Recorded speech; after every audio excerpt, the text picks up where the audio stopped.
seandainya. Bahkan kata Rasulullah, 2 kata itu bisa jadi pintu masuknya setan.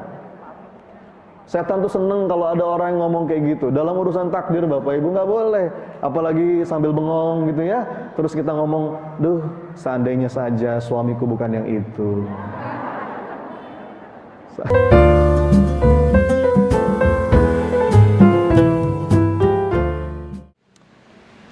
Alhamdulillah. Apa kabar Ibu-ibu? Sehat? Masih liburan? Oh. Mudah-mudahan pertemuan kita pagi hari ini Allah izinkan menjadi pertemuan yang penuh barokah. Karena majelis ilmu, kata Rasulullah, adalah salah satu saat-saat tercurahnya rahmat dari Allah. Ada sebuah hadis dari Nabi SAW. Beliau bersabda, majtama'a qaumun fi baitin min buyutillah yatsluna kitaballah wa yatadarasunahu bainahum illa nazalat alaihimus sakinah wa ghasyiyatuhumur rahmah wa khaffathumul malaikah wa dzakarahumullahu fi man indah. Kata Nabi, pokoknya barang siapa yang berkumpul di majelis ilmu, di rumahnya Allah seperti ini, saling ingat mengingatkan dalam kebaikan, saling nasihat menasehati dalam kesabaran, maka Allah akan turunkan sakinah ke dalam hati kita. Ngomong-ngomong, rezeki yang paling mahal hari ini itu sakinah, ibu-ibu, betul? Ketenangan. Nazzalat alaihimus sakinah wa ghasyiyatuhumur rahmah. Allah akan curahkan rahmatnya, kasih sayangnya, dan gak ada yang lebih kita butuhkan dalam hidup ini kecuali dirahmati sama Allah. Dan ada sayap malaikat yang menaungi kita.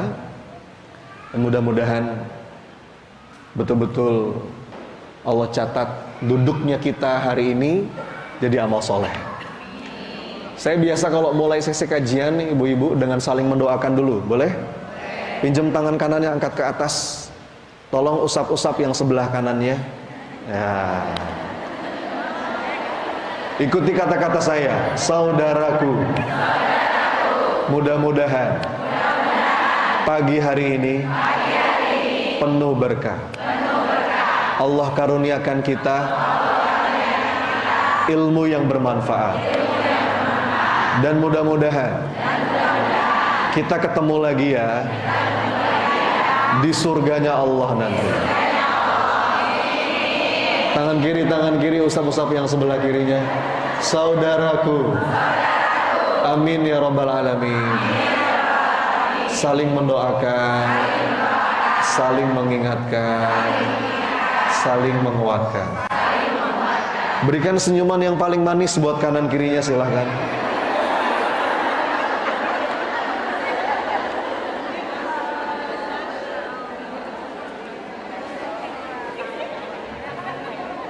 Alhamdulillah, bunda-bunda solehah sekalian, saya dapat amanah dari Sahabat Langit Community di majelis kita pagi hari ini untuk membahas sebuah tema yang cukup menarik. Apa tema kita pagi hari ini, Bu? Jadi yang hajar di sini lagi butuh pelukan atau gimana ceritanya ini? Ini wajah-wajah yang butuh dipeluk kayaknya ini. Pelukan hati ya. Nah, ini penting. Kadang-kadang memang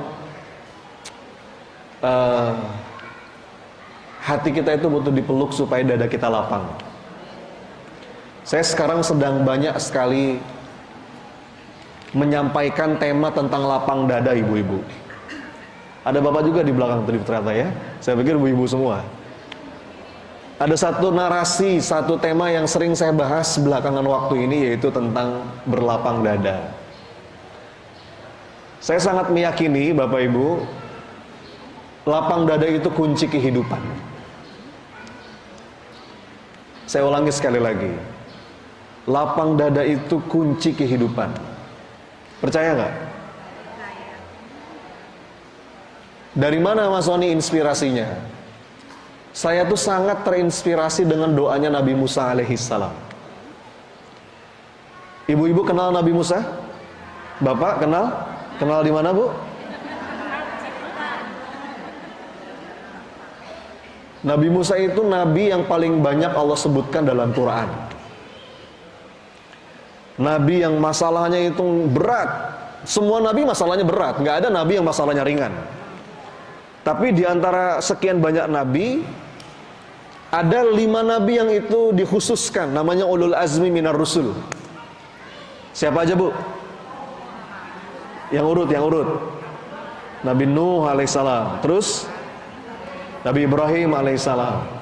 Terus Nabi Musa alaihissalam. Kemudian Nabi Isa alaihissalam. Dan yang terakhir Rasulullah Muhammad sallallahu alaihi wasallam. Itu 5 nabi yang punya gelar ulul azmi minar rusul. Masalahnya itu berat, challenge-nya itu berat. Kita berangkat dari sebuah pemahaman dulu, Bapak Ibu, yang namanya hidup itu tempatnya masalah. Betul ya? Hidup itu tempatnya ujian. Jadi jangan heran kalau dalam hidup ini kita menemui banyak kesulitan. Itulah fitrahnya kehidupan. Kita nggak bisa menghindar. La tastaghrib wuku al-aqdar, kata Syekh Ibnu Athaillah dalam kitab Al-Hikam. Jangan heran kalau dalam hidup ini kamu menemui banyak masalah, banyak kesulitan, banyak challenge. Karena itulah watak asli dari kehidupan dunia. Hidup itu tempatnya masalah. Betul kan? Ini kelihatan wajah-wajah penuh masalah ini kayaknya. Kalau dalam ayat Quran surat Al-Baqarah 214, Bapak Ibu, bahkan Allah itu berfirman, am hasibtum an tadkhulul jannah walamma ya'tikum mathalul ladzina khalau min qablikum. Apakah kamu mengira kamu akan masuk surga begitu saja? Padahal kamu belum diuji. Padahal kamu belum merasakan apa yang dirasakan oleh orang-orang sebelum kamu. Dalam ayat yang lain Allah mengatakan, apakah kamu mengira kamu akan dibiarkan mengatakan aku beriman, tapi kamu tidak diuji? Oh, nggak bisa. Jadi Bapak Ibu, ujian kehidupan itu pasti. Bahkan lanjutan ayatnya kata Allah, massathumul ba'sa wad-dharra wazulzilu. Nah ini Bapak Ibu, ada 3 yang akan kita alami, hadapi dan rasakan dalam hidup. Yang pertama disebut dengan ba'sa. Apa itu ba'sa Bapak Ibu? Ba'sa itu ujian kehidupan, tapi masih ringan, masih enteng. Namanya ba'sa. Makanya orang Arab kalau ada masalah-masalah yang ringan, ngomongnya gimana? La ba'sa, gitu ya Bu. Sekarang jadi bahasa Betawi, labas. Labas aja bro. Masalah enteng ini, labas aja bro. Nah itu dari bahasa Arab tuh, la ba'sa. Jadi ba'sa itu masalah yang masih ringan. Nanti level berikutnya disebut dengan ad-dharra. Ini udah mulai agak oleng nih Bapak Ibu. Dan puncaknya itu wazulzilu. Apa Bu, Pak? Apa itu? Hah? Yang pertama ba'sa, itu level 1. Yang kedua ad-dharra, massathumul ba'sa wad-dharra wazulzilu. Puncaknya itu sesuatu yang zulzilu, zilzal, zalzalah. Apa Pak Bu artinya? Hah? Sesuatu yang ngegoncang hati Bu. Aduh, mungkin bikin kita oleng gitu ya. Ini bumi nggak goncang, tapi batin kita goncang. Disebut dengan wazulzilu. Berat. Jadi kita pasti ngalamin Bapak Ibu yang namanya goncangan-goncangan kehidupan. Itu pasti kita alami. Turbulence, kalau bahasa naik pesawat itu, ngalamin kita. Jadi kalau ada yang ngomong kayak begini, enggak tuh mas, hidup saya baik-baik saja, enak-enak aja, pesan saya, tunggu saja ya. Kita akan ngalamin, ayah bunda. Mungkin judul kita beda-beda. Beberapa di antara kita mungkin goncangannya goncangan ekonomi, goncangan finansial. Ada yang di situ babnya. Bisnisnya hancur, ketipu sama orang miliaran, kejebak utang kanan kiri, goncangan finansial. Yang lain mungkin secara finansial baik-baik saja, tapi judulnya beda. Ada yang masalah sama pasangannya, sama anaknya, kehilangan orang yang dia cintai. Pokoknya kejadian-kejadian yang itu menggoncang hati kita. Kita akan ngalamin itu Bapak Ibu. Ya. Dan kadang-kadang dalam keadaan itu kita merasa butuh dipeluk. Ya. Jadi fitrahnya hidup itu memang tempatnya ujian, masalah, badai kehidupan. Yang kata Rasulullah, setiap anak Adam itu pasti akan diuji sampai kapan? Hatta yalqallaha wa laisa alaihi dzambun. Sampai seorang hamba itu kembali kepada Allah enggak bawa dosa sedikit pun. Masya Allah. Jadi kalau kita maknai hadis ini saja, kita bisa melihat setiap ujian itu sentuhan sayangnya Allah.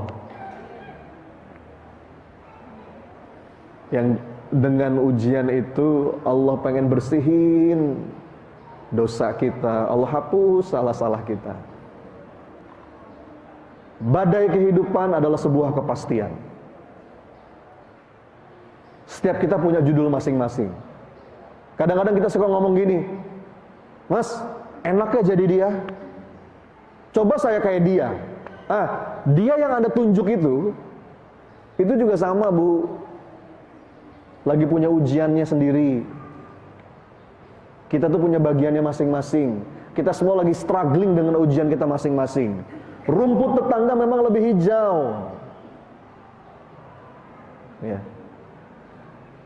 Makanya kemarin ada tulisan di Instagram tuh, tulisannya begini, jangan cuma lihat rumput tetangga yang hijau, tapi cek juga tagihan listriknya. Gitu.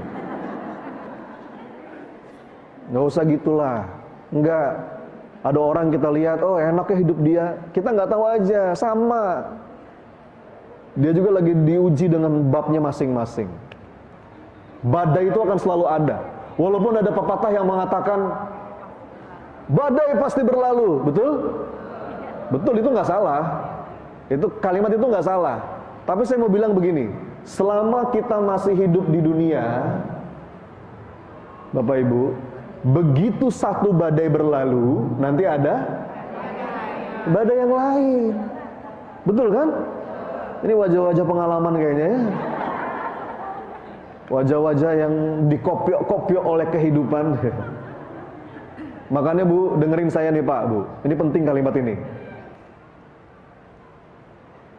Ada sebuah nasihat dalam bahasa Inggris. Kalimatnya begini. Life is not about waiting the storm to pass. Coba diulang Bu. Apa artinya? Dilarang buang sampah sembarangan ya. Hidup itu bukan tentang nungguin badai berlalu. But life is about how to dance in the middle of the storm. Tapi hidup itu adalah tentang bagaimana kita bisa menari-nari, enjoy, berlapang dada, meskipun di tengah badai. Wow. Dan semestinya iman yang ada dalam dada kita itu membuat kita bisa menikmati meskipun di tengah badai. Orang beriman itu selalu bisa melihat setiap keadaan dengan penuh keindahan. Dia yakin semuanya baik dari Allah. Allah nggak mungkin salah. Allah nggak mungkin zolim. kalaupun ada yang nggak enak, ini pasti kebaikan. Ada hikmah, ada pelajaran yang bisa kita ambil. Ya. Jadi kita perlu punya kemampuan untuk bisa terus melapangkan dada, dan kadang-kadang kita butuh pelukan. Maka hari ini saya akan coba membahas, kalau saya sesuaikan dengan judulnya, 5 pelukan hati. 5 aja ya Bu, kalau 1000 banyak soalnya. Nanti kapan-kapan kita bahas yang 995 sisanya ya. Kan judulnya 1000 pelukan nih. Kalau bahas 1000 nggak cukup waktunya. Jadi saya bahas 5 aja, boleh? Nanti dicicil lah. Nanti kita bahas 995 lagi ya. Hari ini 5 dulu, 5 pelukan. Tapi sebelum kita bahas 5 pelukan hati, kita perlu tahu dulu apa sebab hati kita butuh dipeluk. Yang kadang-kadang sebab ini bikin dada kita sempit. Ya. Nah, jadi harus ada sebabnya, baru kemudian karena sebab inilah kadang-kadang kita butuh pelukan hati. Rasa yang perlu kita hadirkan, yang rasa ini akan memeluk diri kita dengan lembut. Rasa ini akan memeluk diri kita agar kemudian dada kita jadi lapang. Ya. Apa aja itu? 1, sebuah kondisi yang bikin dada kita sempit. Yang pertama, meratapi masa lalu. Coba diulang. Orang yang terlalu meratapi masa lalu ini butuh dipeluk memang. Ini diantara biangnya sempit dada. Saat kita terlalu meratapi masa lalu. Bapak Ibu yang dirahmati Allah, masa lalu itu bukan untuk diratapi. Masa lalu itu untuk kita ambil pelajaran, kita ambil hikmahnya, apa yang bisa kita perbaiki. Karena yang sudah terjadi, sudah. Makanya saya sering sampaikan, hati-hati nih Bapak Ibu, ada 2 kata yang akan membuat kita menderita. Apa 2 kata itu? Mau tahu nggak? 2 kata yang akan membuat kita menderita itu adalah seandainya saja. Coba diulang. Sekali lagi. Nah, kalau Anda masih sering ngomong 2 kata itu, saya pastikan hidup Anda penuh penderitaan. Apa kalau bahasa Sundanya seandainya saja? Hah? Seandainya. Bahkan kata Rasulullah, 2 kata itu bisa jadi pintu masuknya setan. Setan tuh seneng kalau ada orang yang ngomong kayak gitu. Dalam urusan takdir Bapak Ibu nggak boleh. Apalagi sambil bengong gitu ya. Terus kita ngomong, duh seandainya saja suamiku bukan yang itu.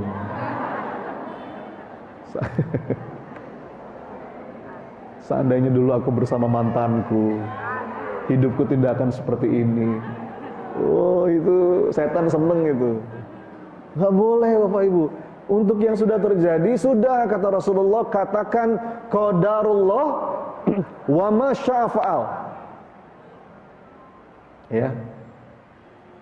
Qadarullah wa ma syaa fa'al. Bahkan dalam urusan sekecil apapun kita nggak boleh loh. Kalau sudah terjadi ngomong seandainya saja, Bu, nggak boleh. Contoh nih ya. Anda lagi di jalan, naik mobil atau naik motor. Kemudian ada 2 pilihan arah nih. Belok kanan, belok kiri. Lalu Anda putuskan, udah deh belok kanan. Begitu belok kanan, macet. Terus Anda ngomong, seandainya saja saya tadi belok kiri. Ah itu nggak boleh Bu. Yang sudah. Kalau mau putar balik, ya udah putar balik aja. Tapi nggak usah ngomong seandainya saja. Pasti ambil aja pelajarannya. Kalau memang yang sudah terjadi masa lalu kita banyak salah, kita istighfar, kita taubat, kita perbaiki. Tapi nggak perlu ngomong seandainya saja, itu bikin sempit dada. Ya. Kemarin ada seorang pengusaha travel curhat sama saya. Dia ikut kelas saya waktu di Solo. Dia bilang begini, Mas Sony, makasih ya Mas. Saya sekarang lebih lega. Kenapa Bu? Kemarin-kemarin Mas, dada saya masih sempit. Saya baru ketipu 10 miliar katanya. Uang saya hilang Mas 10 miliar. Kemarin-kemarin saya masih ngomong, seandainya saya nggak ketemu sama dia. Seandainya saya nggak percaya sama dia. Seandainya saya nggak transfer ke dia. Seandainya, sudah. Yang sudah-sudah. Itu udah. Katakan qadarullah wa masya'fa. Ambil pelajarannya, ambil hikmahnya. Mudah-mudahan jadi penggugur dosa. Ya. Maka pelukan pertama, nah ini, pelukan pertama bagi orang-orang yang suka meratapi masa lalu, apa nama pelukan itu? Pelukan itu bernama ridho. Coba diulang. Sekali lagi. Ini pelukan hati yang nomor satu. Ya. Orang-orang yang ridho itu yakin bahwa semua pasti ada hikmahnya dan akan baik pada akhirnya. Dia punya 5 keyakinan untuk yang sudah terjadi. Yang pertama, semua pasti baik dari Allah. Semua terjadi atas izin Allah. Ma asaba min musibatin illa biiznillah. Wa may yu'min billah yahdi qalbah. Jadi satu, semua terjadi atas izin Allah. Dan yang kedua, semua pasti baik dari Allah. Bahkan bagi orang-orang beriman, Bapak Ibu, kata Rasulullah, semua urusan itu bisa jadi baik. Ajaban li amril mu'min, inna amrohu kullahu khair. Sungguh menakjubkan urusan orang-orang yang beriman, karena semuanya baik. In asabathu syarra'u syakara fakanat khairul lahu wa in asabathu darra'u sabara fakanat khairul lahu. Kalau dia dapat yang enak, maka dia bersyukur. Kalau dia dapat yang gak enak, dia bersabar, dia ridho, dia ambil pelajaran, maka itu pun jadi kebaikan. Jadi Bapak Ibu, enak. Akhlak pertama yang harus kita tampilkan sebagai orang beriman untuk sesuatu yang sudah terjadi sebelum yang lain, itu apa? Ridho. Iya kan? Lagi jalan gitu ya, tiba-tiba ada sesuatu yang menimpa kepala kita. Lagi beres-beres rumah, beres-beres lemari, tiba-tiba ada buku ensiklopedi yang tebel jatuh menimpa kepala kita. Dus, aduh, udah terjadi nih. Kita mau ngomong apa? Hah? Apa yang mau kita sampaikan? Siapa yang naruh sini? Wah, saya nggak terima. Saya nggak terima. Oh, gimana nggak terima? Udah jelas tanda terimanya kan? Apa tanda terimanya apa? Makin Anda nggak terima, makin berat. Ada seorang psikiater, Bapak Ibu, nanti Anda boleh browsing ya, namanya M. Scott Peck. Dia seorang psikiater populer yang sudah menangani ribuan, bahkan mungkin ratusan ribu klien. Dia nulis buku judulnya Roadless Travel. Dia itu pengalaman ketemu dengan orang-orang yang kena gangguan jiwa. Kata beliau begini, gangguan jiwa itu banyak jenisnya, macam-macam. Dan ngomong-ngomong Bapak Ibu, bahkan ini data dari IKJ, Ikatan Ahli Jiwa Indonesia. Mau tahu nggak? Mereka merilis data 30% orang Indonesia kena gangguan jiwa. Berapa persen? Ini ada berapa orang di sini nih? Kalau di sini ada 200, kira-kira 60 di antara kita lah ya. Anda kalau saya bilang gangguan jiwa nggak usah tersinggung, karena gangguan jiwa itu macam-macam jenisnya. Kalau saya bilang gangguan jiwa, jangan langsung berpikir orang gila. Anda ada yang versi ringan ya. Apa contoh gangguan jiwa yang ringan? Ya, nggak bisa tidur, stres, ya, gampang marah, temperamen, senggol dikit bacok. Ya. Bahkan ini jarang dibahas. Mau tahu nggak Bapak Ibu? Salah satu gangguan jiwa yang jarang kita sadari. Mau tahu nggak? Ngantukan. Serius saya nggak bercanda, saya serius. Saya serius ini. Jadi kalau dikit-dikit tuh ngantuk gitu ya. Lain halnya kalau tadi malam habis tahajud mas. Waduh, 11 rakaat. Ya, itu wajar lah. Ini tadi malam tidur cukup. Tahajud juga enggak. Subuh kesiangan. Tapi ngantuk terus. Itu saya pastikan terlalu banyak tumpukan emosi negatif dalam dirinya.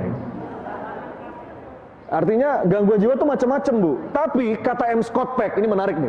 Apa kata beliau? Gangguan jiwa itu jenisnya macam-macam. Ada yang ringan, ada yang berat. Hanya saja menurut riset dia, dari semua jenis gangguan jiwa itu ternyata sebabnya sama, akarnya sama. Siapa yang tahu? Apa penyebab utama orang itu kena gangguan jiwa? Mau tahu? Tidak mau menerima.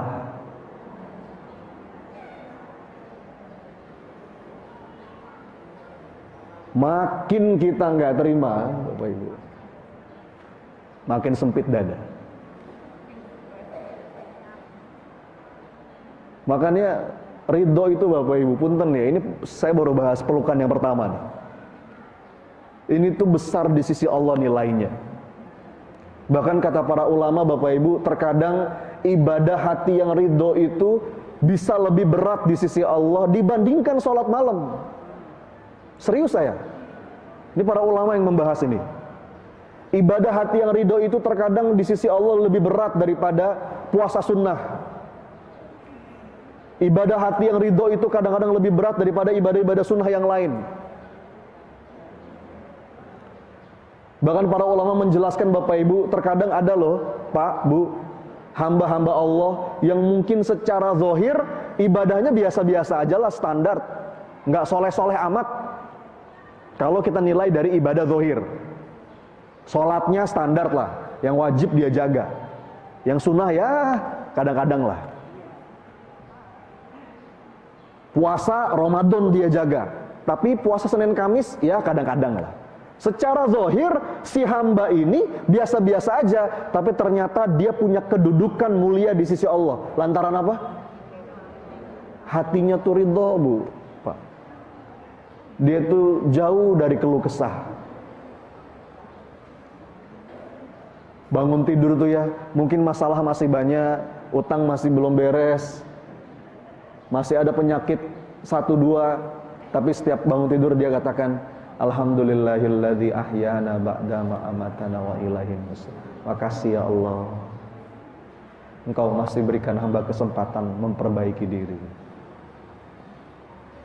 Senyum Bu, makanya senyum itu besar bobotnya di sisi Allah Bapak Ibu.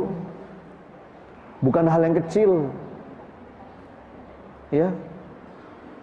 Orang yang merengut, murung, itu tuh disenengin setan Bu. Kalimat dari Imam Ibnu Qayyim itu begini, la syai'a ahabbu ila syaitani min huznil mu'min. Apa artinya?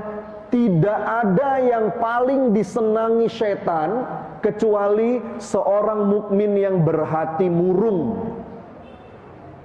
Murung tahu Bu, murung Bu? Apa itu murung? Semberut gitu. Ya. Jadi kalau pengen disenengin setan gampang. Gimana caranya? Murung aja, murung. Makanya senyum itu perkara besar di sisi Allah. Ya. Coba dipraktekin. Lihat kanan kiri sambil senyum manis, coba silakan Bu. Ayo.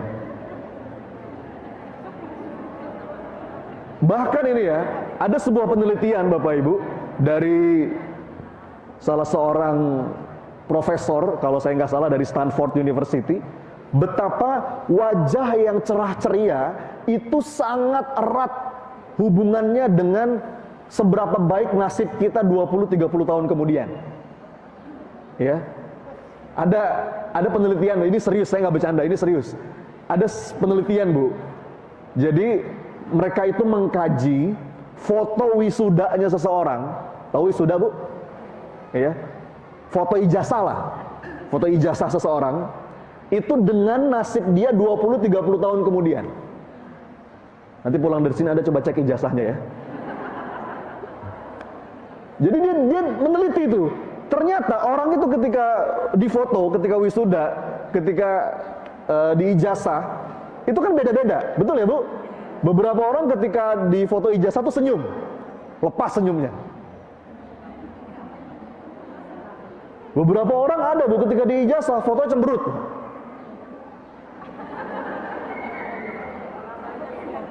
Itu dikaji oleh para peneliti, Pak. Dibandingkan nasib dia 20-30 tahun kemudian. Tahu nggak kesimpulannya apa? Orang-orang yang ketika di wisuda senyum, kehidupan selanjutnya itu jauh lebih baik. Meskipun IP-nya nggak seberapa. Walaupun nilainya nggak bagus-bagus amat. Dibandingkan mereka yang walaupun IP-nya bagus, tapi di foto merengut gitu ya. Itu nasibnya tidak jauh lebih baik. Makanya saya begitu tahu penelitian itu, sekarang kalau di foto selalu berusaha senyum, Bapak Ibu sekalian. Saya takut kualat gitu ya. Karena senyum itu indikator yang paling jelas seseorang itu ridho. Para sahabat itu, Bapak Islah, kan kau juga manusia. Mana ada yang bisa tapi menangis di atas sajadah. Nggak apa-apa, menangis itu bukan tanda kelemahan.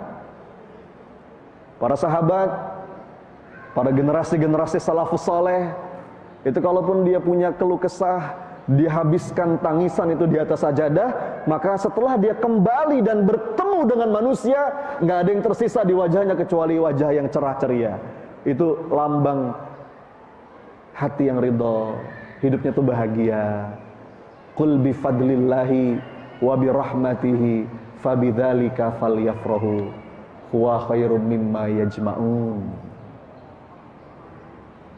Nah, prakteknya gimana nih, Bu? Ada prakteknya nih, Bapak Ibu. Jangan sampai kita melewatkan setiap pagi dan petang itu membaca doa. Ini doa yang luar biasa, Ayah Bunda, kawan-kawan sekalian.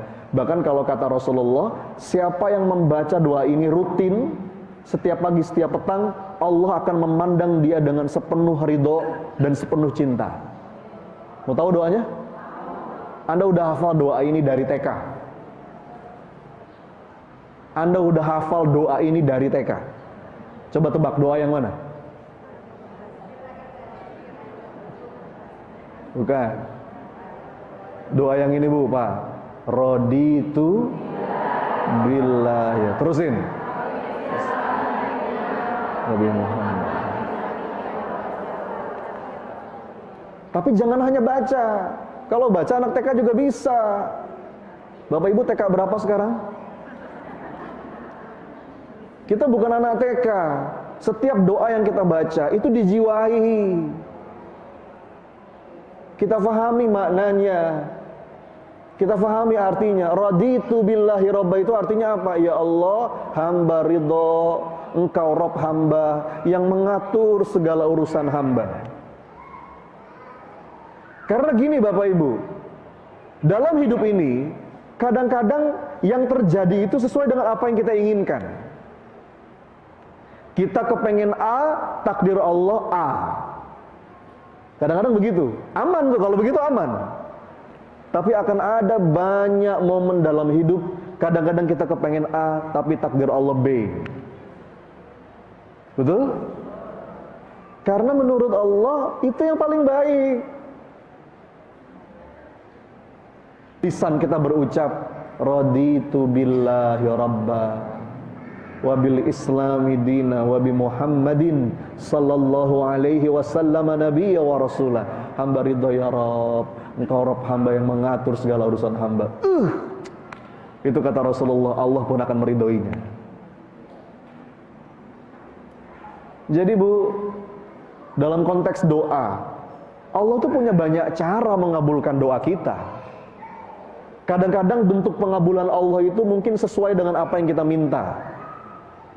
Disegerakan. Kita minta A, Allah kasih A. Kadang-kadang itu terjadi. Saya punya anak 3 Bapak Ibu. Saya minta ya Allah, anak pertama pengen punya laki-laki, Allah kasih laki-laki. Anak kedua ya Allah pengen ya Allah punya anak perempuan, Allah kasih perempuan. Anak ketiga pengen punya perempuan lagi ya Allah, Allah kasih perempuan lagi. Kadang-kadang banyak hal dalam hidup kita doa dan dikabulkan sesuai dengan apa yang kita minta. Betul? Itu cara pertama. Tapi ada cara kedua. Cara kedua kadang-kadang Allah ganti dengan sesuatu yang itu pasti lebih baik menurut ilmunya Allah. Kita pengen A, Allah kasih B. Ya. Wa asa an takrahu syai'an wa huwa khairul lakum wa asa an tuhibbu syai'an wa huwa syarrul lakum. Kadang-kadang apa yang kita inginkan itu buruk, kadang-kadang apa yang enggak kita inginkan itu malah baik. Wallahu ya'lamu wa antum la ta'lamun. Allah yang Maha tahu, kamu enggak tahu. Jadi jangan sok Makanya dalam syariat kita ada namanya istiqoroh. Ketika ada dua pilihan, kita perlu memilih di antara dua itu salah satu. Sampaikan ya Allah, tunjuki. Dan kalau sudah istiqoroh, bingkainya itu berserah. Beberapa di antara kita istiqoroh tapi maksa. Ya Allah, kalau dia baik, jodohkan kami ya Allah. Kalau dia nggak baik, perbaiki dia ya Allah. Pokoknya dia ya Allah, nggak mau yang lain. Pokoknya itu ya Allah. Enggak Bu. Kadang-kadang Allah ganti. Kadang-kadang Allah tunda Bapak Ibu pada waktu yang lebih tepat. Nabi Musa itu berdoa agar Fir'aun kalah. Tapi 40 tahun kemudian baru Fir'aun itu kalah. Ditenggelamkan. Kadang-kadang kita pengen tergesa-gesa dalam doa. Doa pakai deadline pula. Pokoknya tahun ini ya Allah. Nggak mau tahun depan, tahun ini ya Allah. Ya. Kadang Allah paling tahu kapan waktu yang tepat. Jadi sudah. Bahkan kadang-kadang kata Rasulullah, di antara bentuk pengabulan doa dari Allah itu, Allah hindarkan kita dari musibah Bapak Ibu. Kita nggak ngerti aja. Kita minta A nih. Kelihatannya A itu nggak dikabulin, tapi padahal dengan doa itu Allah hindarkan kita dari kecelakaan. Allah hindarkan kita dari penyakit. Allah kasih B. Masalahnya mata kita ke A terus. Pokoknya A ya Allah, A.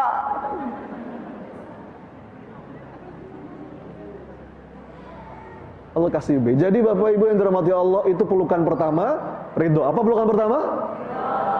Untuk memeluk hamba-hamba yang masih sering meratapi masa lalu. 1, 2. Nah, pasangannya biasanya orang yang sering meratapi masa lalu, pasangannya apa? Mencemaskan masa depan. Coba diulang. Apa? Nah, ini juga bikin dada sempit. Ditakut-takutin sama setan. Nanti gini gimana ya, nanti kalau gitu gimana ya. Nah, orang-orang yang mencemaskan masa depan itu butuh dipeluk ya. Butuh dipeluk. Padahal Bapak Ibu, sudah kita yakin masa depan itu dalam genggaman Allah. Hidup kita itu dalam pengaturan zat yang maha adil. Nggak mungkin zolim.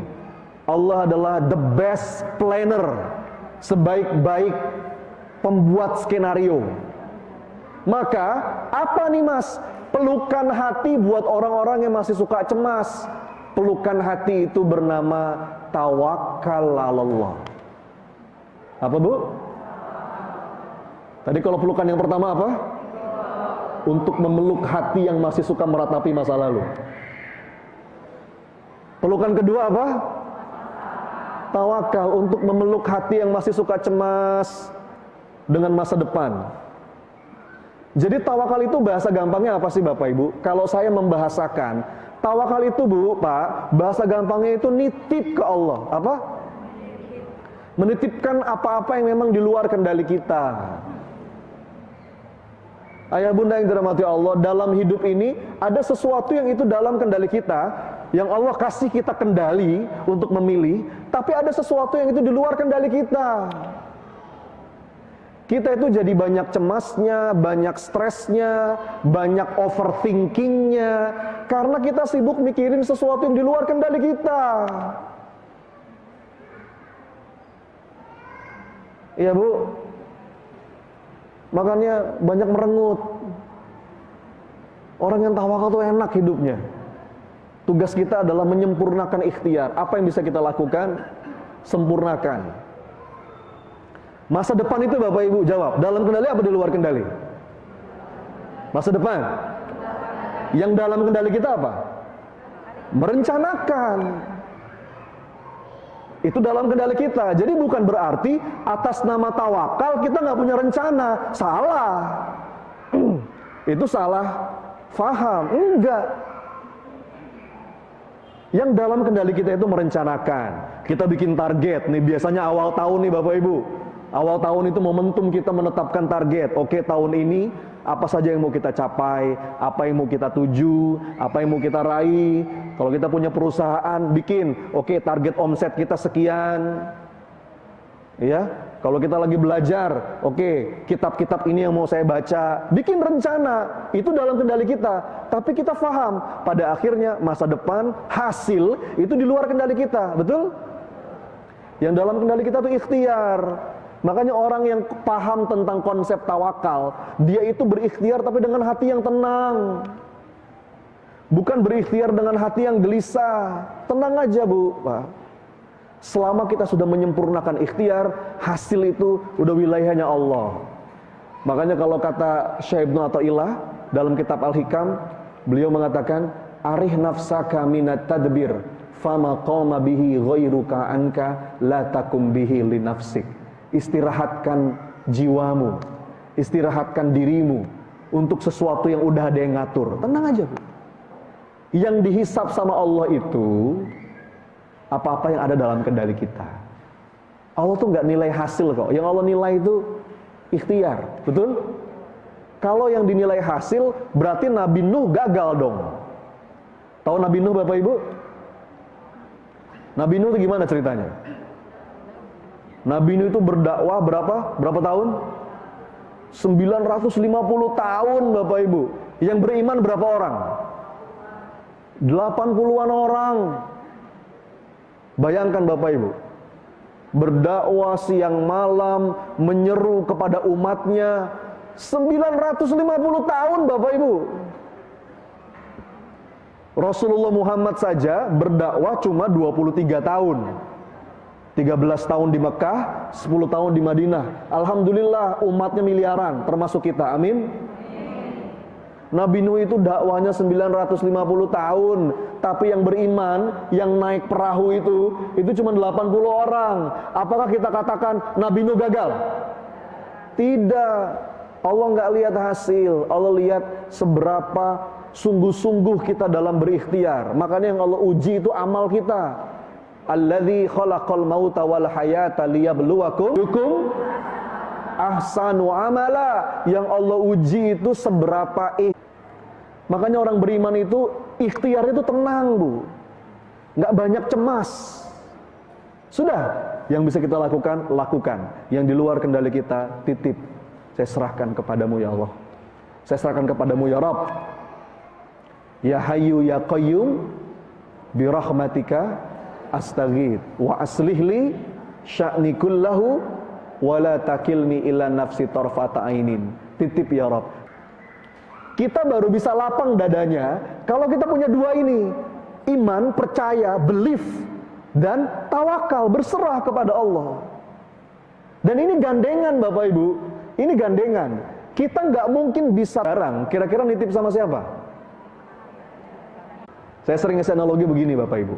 Anak saya itu, anak saya nomor 1, itu kalau saya mau ajak jalan-jalan gitu ya. Biasanya kita punya waktu quality time sama keluarga. Sebelum saya merencanakan kita mau kemana, anak saya tanya dulu anak saya, A yang pertama, AA mau kemana? Apa jawaban dia? AA terserah Abi aja. Kalimat itu berangkat dari kepercayaan kepada abinya, betul? Karena dia tahu, pokoknya kalau abinya yang merencanakan, pasti seneng. Saya ajak ke sini, makanya kalau saya ajak, AA mau kemana? Ya, terserah Abi aja. Berserah itu datang dari kepercayaan, Bu. Berbeda dengan terserahnya seorang wanita yang ditanya mau makan apa. Itu agak beda ya. Ini kerumitan seorang suami dan laki-laki ya Pak ya. Sayang mau makan apa? Terserah. Ketoprak ya? Enggak kacang. Nggak enak perut. Ya udah, soto Betawi gimana? Santan. Ya udah mau makan apa? Terserah. Itu agak beda ya Bu ya. Nitip Bu. Sekarang nih ya, nih saya nanya nih, Ibu, nih Bu, saya punya handphone nih. Saya nitip handphone ini sama Anda. Bu, titip ya Bu. Ini iPhone 14 loh Bu. Saya titip, terus Anda ambil. Pertanyaan saya satu, kira-kira Anda jaga tidak? Jaga tidak? Jawab. Saya baru kenal Anda hari ini, tapi saya nitip handphone, Anda jaga. Pertanyaan besarnya adalah, bagaimana mungkin kita menitipkan sesuatu kepada Allah dan Allah nggak jaga? Nggak mungkin. Dan kalau saya percaya sama Anda, kira-kira hati saya gimana? Tenang. Kenapa saya tenang? Karena saya percaya Anda pasti jaga. Bu, titip ya Bu. Udah, saya tenang. Kenapa? Saya percaya Anda pasti jaga. Kalaupun seandainya ini nggak sengaja, pasti nggak sengaja. Handphone saya kebanting, pecah, kesiram air panas, rusak. Saya yakin Anda pasti ganti. Iya kan? Nah, ini agak meragukan wajahnya ini. Dengan percaya, saya tenang. Apalagi kalau kita nitip sama Allah Bu.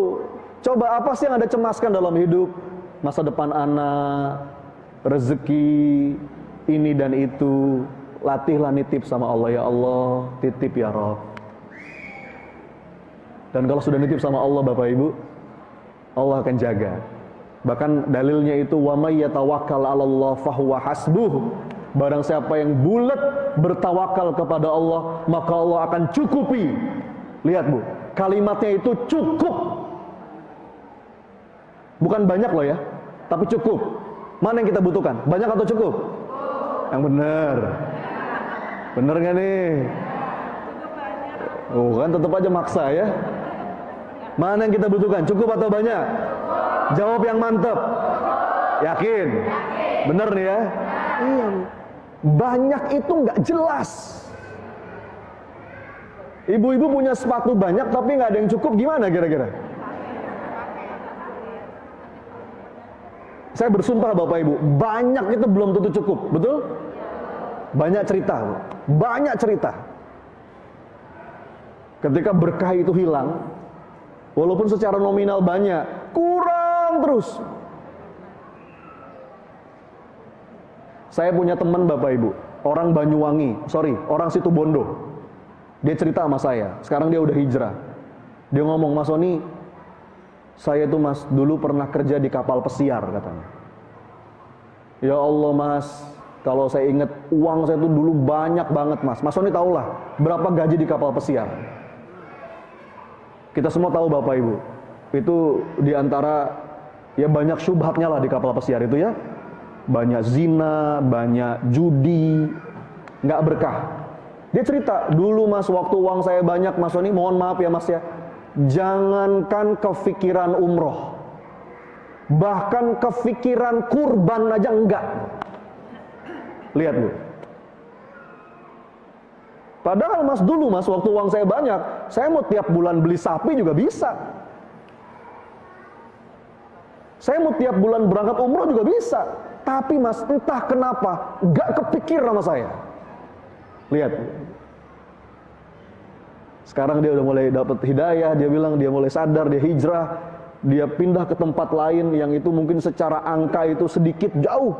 Dia nabung pelan-pelan, setahun dia nabung, dan akhirnya dia bisa kurban untuk yang pertama kali. Nangis dia meluk saya, Mas Sony, ya Allah, nikmat sekali Mas rasanya bisa berkurban. Di saat dia harus nabung, gak seperti dulu lagi. Banyak itu belum tentu cukup. Ya. Makanya perkara umroh haji itu bukan perkara uang, demi Allah. Bukan perkara uang. Berapa banyak orang yang uangnya banyak belum kepanggil ke sana, betul? Enggak. Jadi tawakal itu Allah cukupi. Jadi banyak atau cukup? Jawab yang mantap. Mau sedekah 1000 anak yatim cukup? Bangun masjid cukup? Umroh haji cukup? Makanya dalilnya itu wa may yatawakkal 'alallah fahuwa hasbuh. Siapa yang berserah kepada Allah, Allah cukupi. Sudah Bu, kalau sudah tawakal tenang. Maka pelukan yang kedua untuk hati yang masih suka cemas, belajarlah untuk menyerahkan kepada Allah. Titip ya Rabb. Lakukan apa yang bisa kita lakukan. Allah minta kita untuk berikhtiar. Ikhtiar wajib, karena itu amal soleh. Tapi perkara hasil, hamba serahkan kepadamu ya Allah. Yang Allah catat itu ikhtiar kita. Ya. 2, tadi diulang. Apa pelukan pertama apa tadi? Untuk memeluk hati yang masih suka meratapi, mensedihkan masa lalu. Pelukan kedua apa? Tawakal. Untuk memeluk hati yang masih mencemaskan masa depan. Nah, ada yang ketiga. Ini juga gandengannya nih. Kalau orang yang sudah, kalau 3 ini ada pada diri kita, lengkap sudah hidup kita penuh penderitaan Bapak Ibu. 1, mencemaskan mensedihkan masa lalu. Yang kedua, mencemaskan masa depan. Yang ketiga apa? Tidak menikmati masa kini. Waduh. Yang masa lalu disedihkan, yang di depan dicemaskan, yang hari ini gak dinikmati, sudah menderita hidup kita. Ini namanya trio tragis. Trio tragis. Yang udah lewat nih Pak, disedihin terus. Yang masih di depan, dicemasin terus. Yang sekarang ada nggak dinikmatin. Waduh, sudah Bu, neraka itu. Yang neraka dunia itu namanya. Lalu pelukannya gimana Mas? Pelukan untuk hati yang masih nggak bisa menikmati hari ini, nama pelukannya itu syukur. Apa nama pelukannya? Upaya untuk menghargai,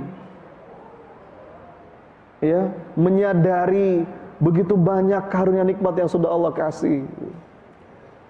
Bu, Pak, saya mau bilang begini ya. Oke, kalaupun sekarang hidup kita sedang punya masalah, hidup kita sedang sulit, kaidah kehidupan pasti ini nggak pakai insya Allah. Saya bersumpah demi Allah, dalam setiap satu kesulitan itu Bapak Ibu, itu pasti bareng. Saya ulangi sekali lagi, pasti bareng dengan minimal itu 2 kemudahan.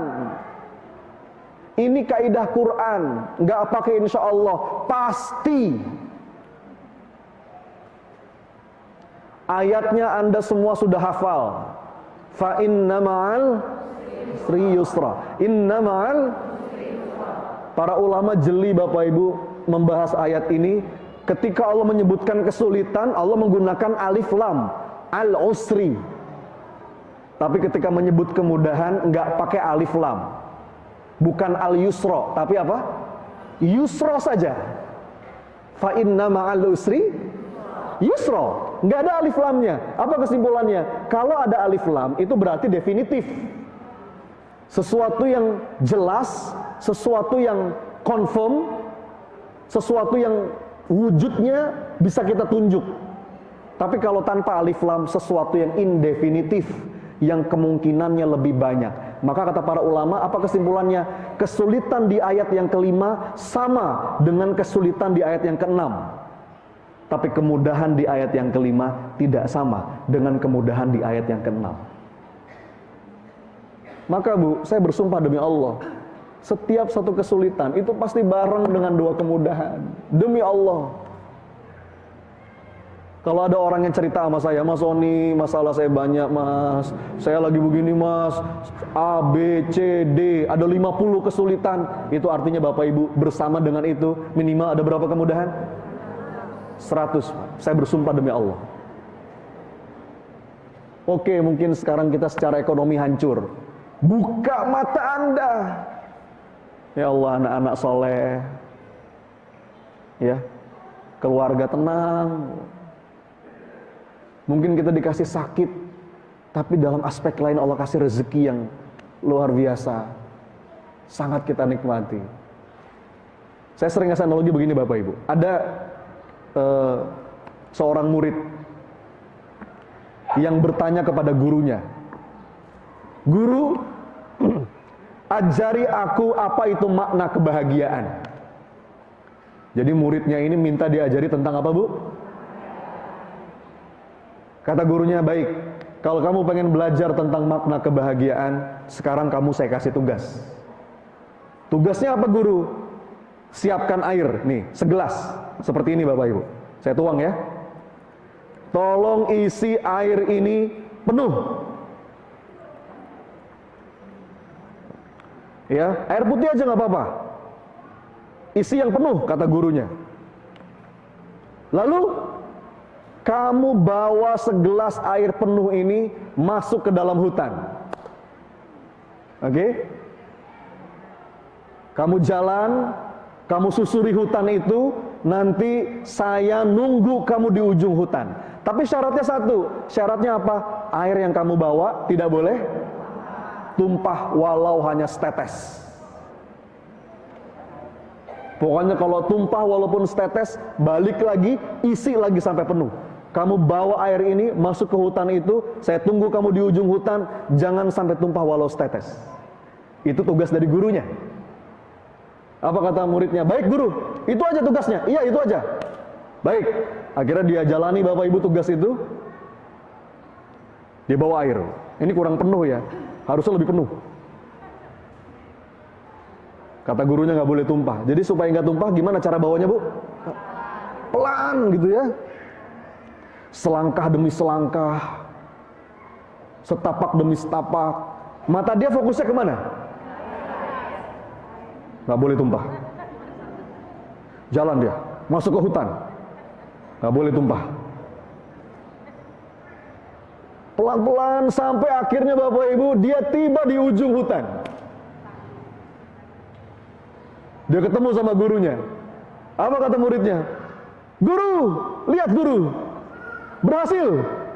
"Lihat guru, aku berhasil. Nggak ada yang tumpah sedikit pun guru." Kata gurunya, "Bagus. Kalau gitu guru, apa itu makna kebahagiaan?" Gurunya nanya balik Bapak Ibu. Apa pertanyaan gurunya? "Saya mau nanya sama kamu. Keindahan apa yang kamu lihat di dalam hutan tadi?"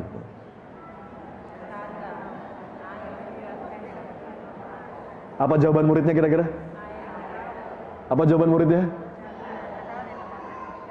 "Keindahan apa guru? Gak ada. Aku gak lihat apa-apa." Padahal Bapak Ibu ketika diajak balik lagi sama gurunya, apa kata gurunya? "Lihat, ternyata di jalan yang tadi dia lewati, di sebelah kirinya ada danau yang begitu indah. Ada bukit-bukit hijau, cantik sekali. Di sebelah kanan ada kebun bunga, warna-warni, ada kupu-kupu berterbangan. Tapi dia nggak lihat itu. Kenapa kira-kira? Kenapa Bu, Pak? Karena mata dia kemana?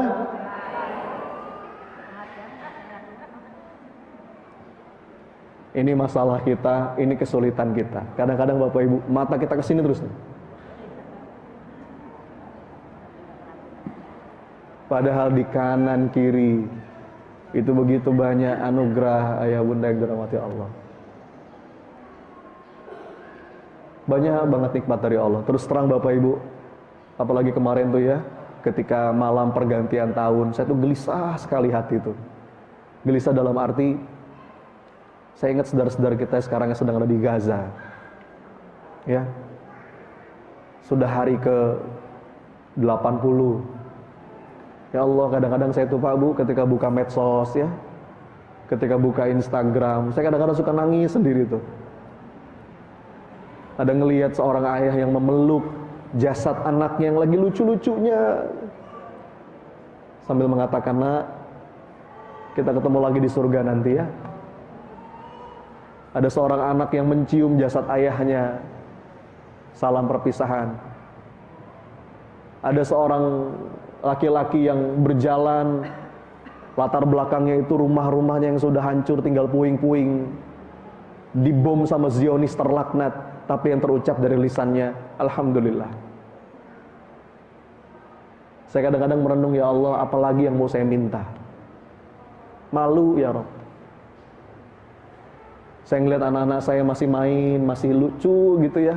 Saya bisa meluk anak saya, dan ketika saya meluk, saya dibalas pelukan. Badannya masih hangat, jantungnya masih berdegup. Makasih ya Allah. Ya. Apalagi yang mau saya minta? Setiap tidur itu ya, saya tuh tidur masih kasurnya empuk gitu. Bahkan mungkin pakai AC. Ya Allah, saya ingat saudara-saudara kita di Palestina yang gak ada lagi tempat aman rasanya di sana. Apalagi yang mau kita minta Bapak Ibu? Fabi ayyi ala'i rabbikuma tukadziban.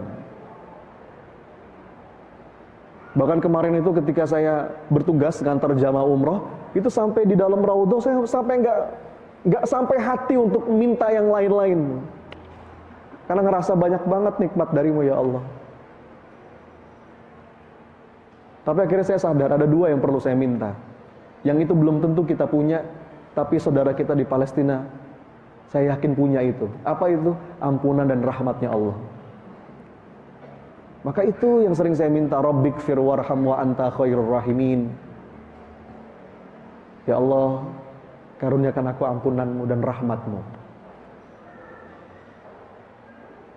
Kalau kata guru saya Bapak Ibu, kadang-kadang kita tuh kebanyakan syarat untuk bisa bersyukur. Harus punya ini dan itu, harus begini dan begitu. Padahal kalaupun kita mau punya syarat untuk bersyukur, dua saja syaratnya. Dan ini dua nikmat primer dalam hidup. Apa itu? Bernafas, bersujud. Coba diulang. Sekali lagi. Sekali lagi. Kalau kata Imam Ghazali, kalau kamu nggak sadar betapa nafas itu nikmat primer dalam hidup, coba kamu main ke kuburan. Kamu tahu nggak apa yang paling diinginkan sama orang-orang yang sekarang sudah dikubur? Apa Bu, Pak? Ya Allah, boleh nggak hidup lagi bentar aja untuk memperbaiki amal-amal soleh? Dan kita masih diberikan itu Bapak Ibu setiap pagi. Alhamdulillahilladzi ahyana ba'da ma amatana wa ilaihin nusur. Dan yang kedua Bapak Ibu, nikmat sujud itu nikmat primer. Enggak semua dikasih nikmat sujud sama Allah. Enggak semua mau. Tapi kita masih bisa dengerin suara azan, masih bisa meletakkan kening kita di atas sajadah. Makasih ya Allah. Yang lain tuh bonusmu. Ya. Jadi maka peluklah hati kita dengan rasa syukur. Kadang-kadang tuh Bapak Ibu ya, kalau habis sholat, cobalah sesekali aja isi doa kita tuh nggak minta apapun, kecuali isinya makasih ya Allah. Duduk sebentar ayah bunda, sambil Anda memutar bayangan, ingat hal-hal apa sih yang pokoknya kalau Anda ingat itu, Anda tuh ngerasa berterima kasih sama Allah. Kayak doanya Nabi Sulaiman, Rabbi auzi'ni an ashkura ni'mataka allati an'amta alayya wa ala walidayya wa an a'mala salihan taradahu wa adkhilni bi rahmatika fi ibadika salihin. Itu pelukan yang ketiga. Coba diulang. Satu, apa pelukannya? Dua, tiga. Masih ada 997 lagi. Kalau kita mau bahas 1000 pelukan. Yang keempat, ini penting.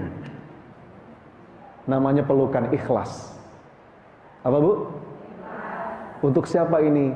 Bagi siapapun yang masih berharap kepada selain Allah. Salah satu yang membuat dada kita sempit itu saat kita berharap, terlalu banyak berharap kepada selain Allah. Saat kita meletakkan kebahagiaan kita di mulut orang lain. Orang yang paling bahagia itu Bapak Ibu adalah orang yang ikhlas. Kita akan capek luar biasa saat yang kita pusingkan itu apa kata orang. Betul Bu, Pak? Karena kita nggak bisa memuaskan semua orang. Di mata orang itu nggak mungkin kita selalu benar. Pasti ada saja salahnya. Maka jangan letakkan kebahagiaan kita di mulut orang. Ya, jangan selalu ingin diketahui, dilihat, dipuji. Inna ridhon nas goyatun la tudrok, kata Imam Syafi'i. Berharap semua orang suka sama kita itu mustahil. Masih ingat Bapak Ibu kisah tentang Luqmanul Hakim, seorang bapak dan anak yang naik keledai? Masih ingat? Gimana ceritanya? Ada bapak sama anak naik keledai. Anaknya di atas, bapaknya di bawah, dituntun keledainya. Dia berjalan. Diomongin orang nggak? Salah nggak? Apa kata orang? Hah? Dasar itu anak nggak tahu diri, betul ya? Enak-enakan dia di atas, bapaknya suruh jalan. Gitu tuh anak zaman sekarang tuh, nggak punya adab, nggak punya etika sama orang tua. Bapaknya denger, nak, salah nak, tukeran ya nak ya. Bapak di atas, kamu di bawah. Jalan, dituntun keledainya. Diomongin orang nggak? Salah lagi? Apa kata orang? Dasar bapak nggak punya pikiran. Bapaknya di atas, enak-enakan anaknya suruh jalan. Bapak macam apa kayak gitu? Didengar lagi, aduh salah. Nak, sini nak, kamu naik aja. Akhirnya naik berdua. Dua-duanya di atas, bapak sama anak, jalan dia keledainya. Diomongin orang lagi nggak? Salah lagi? Apa kata orang? Itu bapak sama anak nggak punya peri kebinatangan. Binatang kecil dinaikin berdua, zolim itu namanya. Nyiksa binatang. Dasar, aduh. Bapaknya dengar lagi, akhirnya yaudah nak kita turun. Akhirnya mereka berdua turun, Bapak Ibu, dituntun aja keledainya. Ya, diomongin lagi nggak? Salah lagi? Apa kata orang? Bodoh, bawa keledai nggak dinaikin, ngapain bawa keledai? Akhirnya bingung bapaknya dan diputuskan, ya udahlah keledainya saya gendong aja ya. Nah, sekarang semua orang sepakat mereka orang gila ya. Bapak Ibu, nggak mungkin kita bisa muasin semua orang. Capek, jangan berharap dan meletakkan kebahagiaan kita di mulut orang. Sempit dada kita. Maka pelukannya itu pelukan ikhlas. Ikhlas itu apa ya? Udah nggak ngarep kepada apapun dan kepada siapapun kecuali hanya Allah. Apalagi ngarep pandangan orang. Ya. Berapa banyak di antara kita yang bahkan rela nyicil hanya untuk apa kata orang, selamat menderita. Ya. Sudahlah. Nih Bapak Ibu, saya mau bilangin ya, orang itu hari ini kita meninggal, besok lusa orang lupa sama kita, betul? Ada sebuah kalimat kayak begini. Seandainya engkau tahu betapa cepatnya manusia melupakanmu setelah engkau wafat, maka engkau tidak akan sudi mencari perhatian siapapun.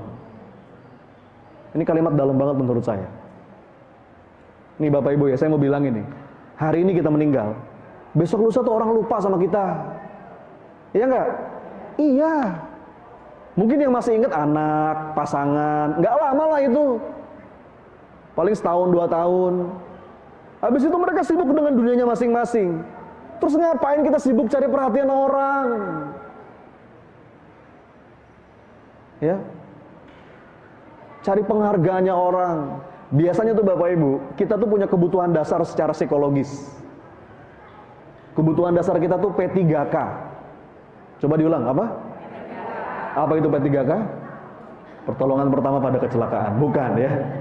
P3K itu yang saya maksud adalah perhatian, penghargaan, pengakuan, kasih sayang. Coba diulang. Perhatian, penghargaan, pengakuan. Normalnya kita secara psikologis Bapak Ibu, biasanya kita nyari ini dari manusia. Betul?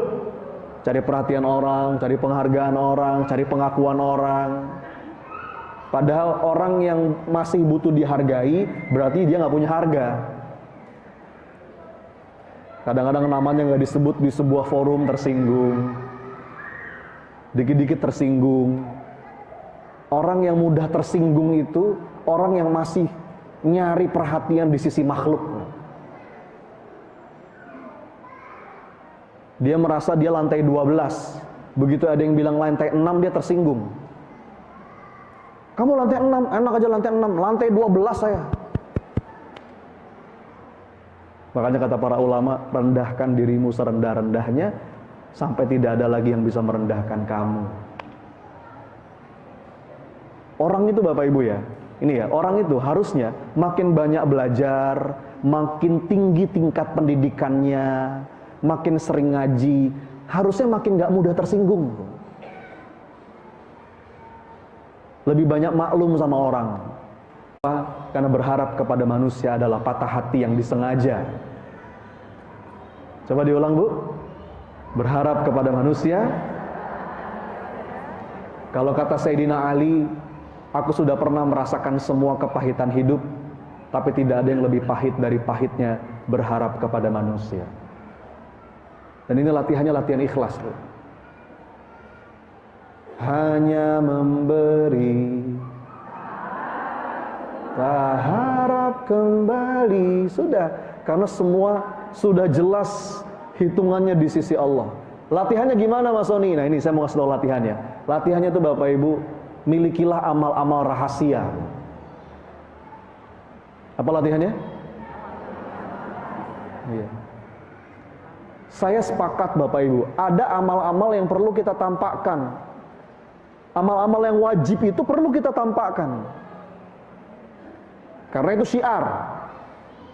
Sholat berjamaah di masjid, itu harus terang-terangan. Jangan disembunyikan. Mau kemana? Mau sholat. Udah gak apa-apa. Sedekah, kadang-kadang ada yang perlu terang-terangan. Sebagai motivasi, syiar. Tapi di samping itu, Bapak Ibu, milikilah amal-amal rahasia yang itu hanya kita dan Allah yang tahu. Coba deh Bu, Pak, kalau kita bisa latihan kayak begitu, aduh, kita akan merasakan betapa manisnya iman. Kadang-kadang kita sedekah di tempat yang orang kenal sama kita, nggak apa-apa. Sedekah di lembaga yang kita udah dikenal. Tapi coba dah cari tempat lokasi yang bahkan nggak ada yang kenal sama kita. Itu enak sekali. Kalau dulu salah seorang kiai ngajarin bersihin kamar mandi, diam-diam. Ketika kita punya amal rahasia, kita akan merasakan manisnya ikhlas. Ya, kita nggak butuh dapat apresiasi, nggak butuh dihargai, nggak butuh orang lihat, dan itu butuh latihan, memang. Dan ini latihan seumur hidup. Kali-kali, ya, sekali-kali peluklah hati kita dengan pelukan ikhlas. Kita nggak ngarep dipuji siapapun. Bahkan kita nggak takut dihina siapapun. Karena sebetulnya sehebat apapun orang menghina kita, menjelek-jelekan kita, itu pasti masih jauh lebih ringan dibandingkan aib asli kita yang ditutupi Allah. Betul Bu? Itu pasti, karena sifatnya Allah itu maha menutup aib.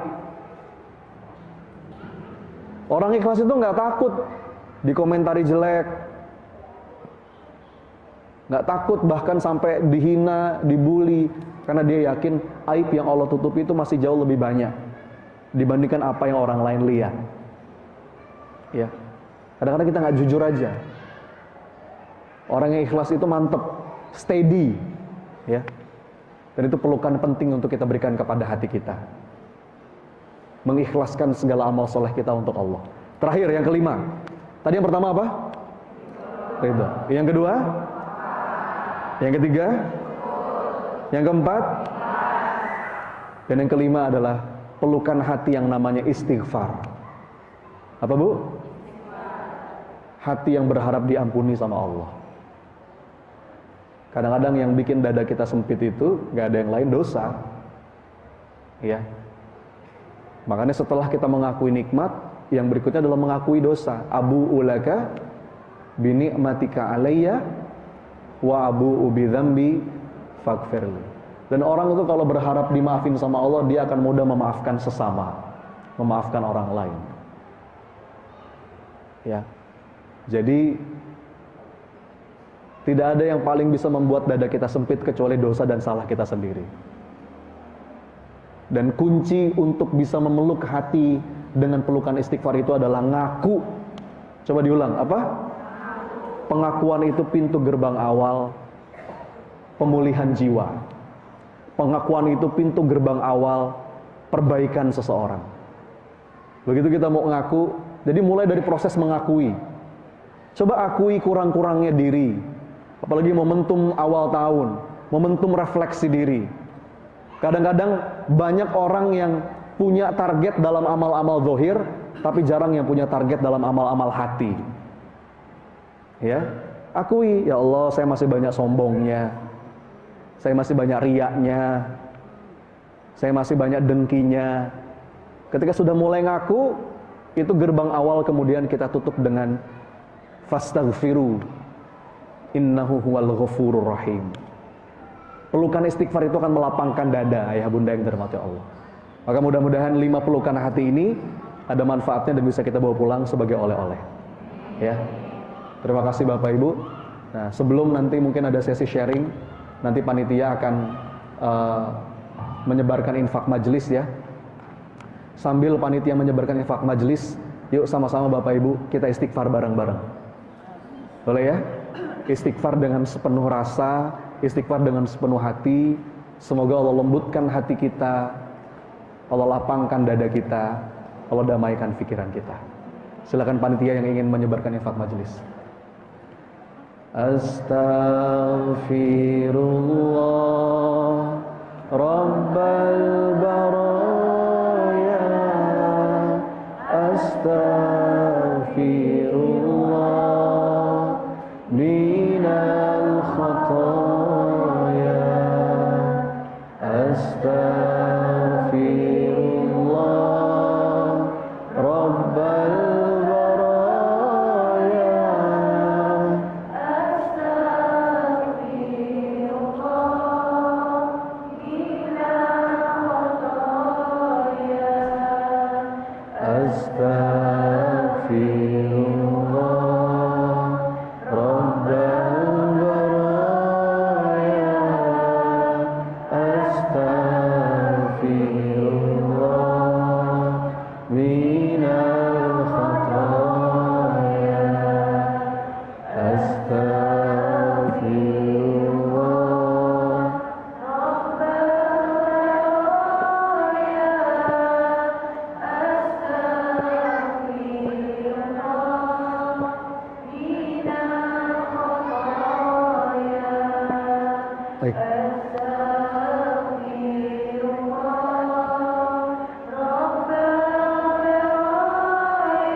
tutup majelis kita Bapak Ibu dengan doa dan muhasabah. Tapi sebelum itu saya kembalikan kepada pembawa acara. Mungkin ada yang mau sharing dan tanya jawab, silakan.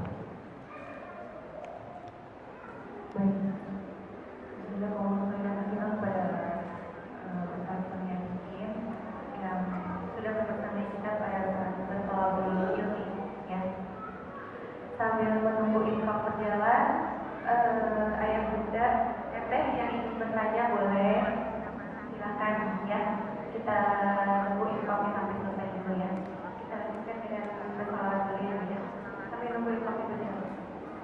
Ya Rabbi bil Mustafa bil maqasidana wa fir lana ma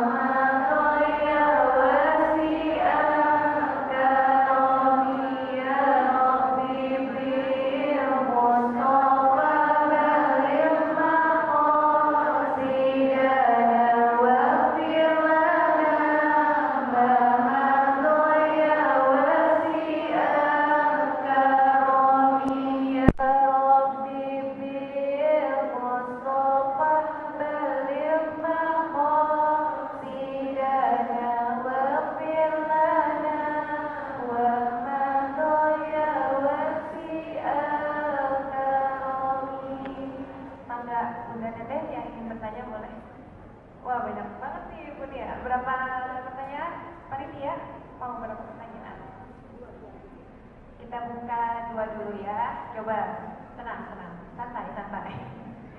Coba, 1, 2, 3. Boleh yang, boleh silakan mulai.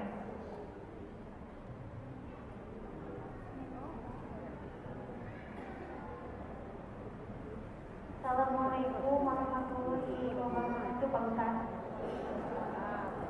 Mau bertanya, apakah benar misalkan seorang anak sering bertengkar dengan saudaranya atau seorang anak bertengkar dengan suaminya yang punya suami, anaknya almarhum bapaknya yang sudah wafat bisa sedih dan disiksa? Dan apakah benar anak-anak perempuan yang sudah menikah bila keluar rumah tanpa hijab nanti almarhum bapaknya juga disiksa? Itu aja Pak Ustaz, terima kasih. Satu lagi dari sebelah kanan.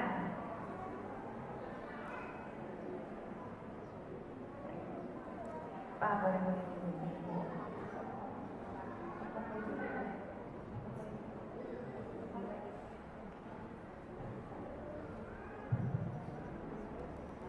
Assalamualaikum warahmatullahi wabarakatuh.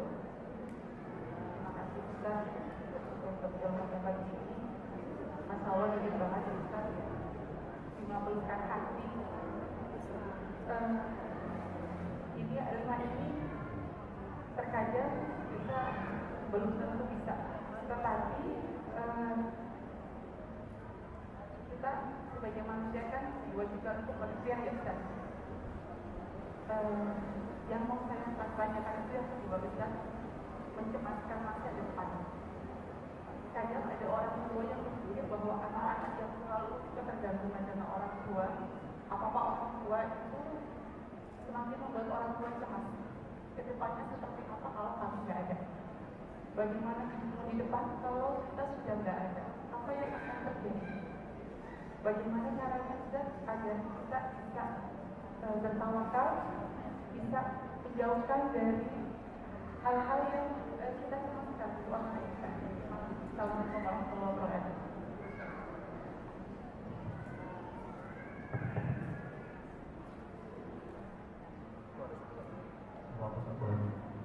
Nanti saya jawab sekalian ya.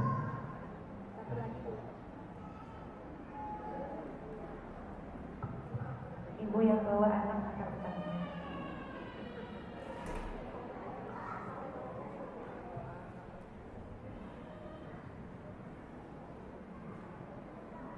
Assalamualaikum warahmatullahi wabarakatuh.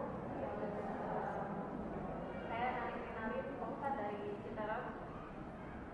Jadi saya menanyakan Pak Ustaz, beberapa hari yang lalu saya ikut pengajian masih di Bogor ini juga.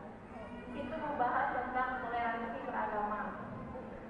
Dan sekarang saya dan di lingkungan saya tempat saya tinggal ini mayoritas itu Nasrani. Dan saya memikir status karena kajian tersebut tentang toleransi. Di situ poinnya saya ambil, saya bikin status toleransi itu tidak diwajibkan di agama Islam, yang ada hanya kewajiban. Saya bikinlah hashtag unfatnya gitu kan.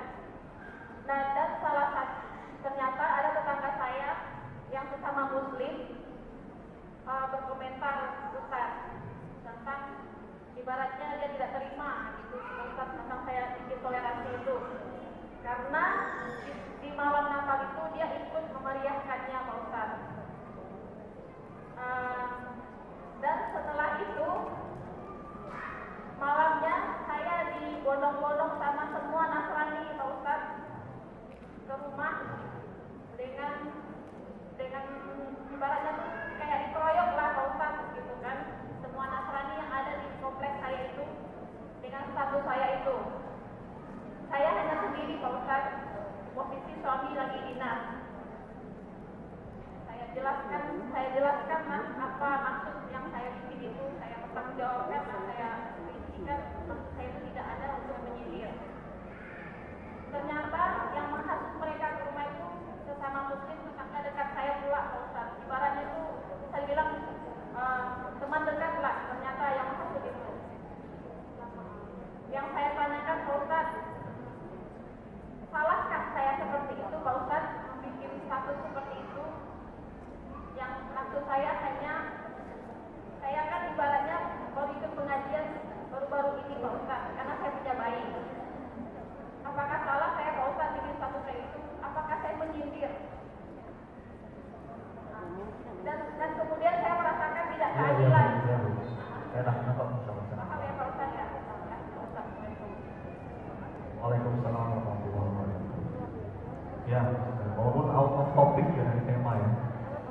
Jadi, tapi ini juga menarik untuk kita bahas. Saya mungkin jawab pertanyaan yang kedua dulu dari Ibu tentang bagaimana kita bisa melatih diri untuk mampu bertawakal, menghapus segala bentuk kecemasan. Jadi gini, ayah bunda dan rahmati Allah, proses belajar dan menempa diri itu paling tidak ada 3 tahap. 3 tahap itu apa? Awalnya nggak tahu menjadi tahu, kemudian dari tahu menjadi mau, dari mau menjadi mampu. Tahu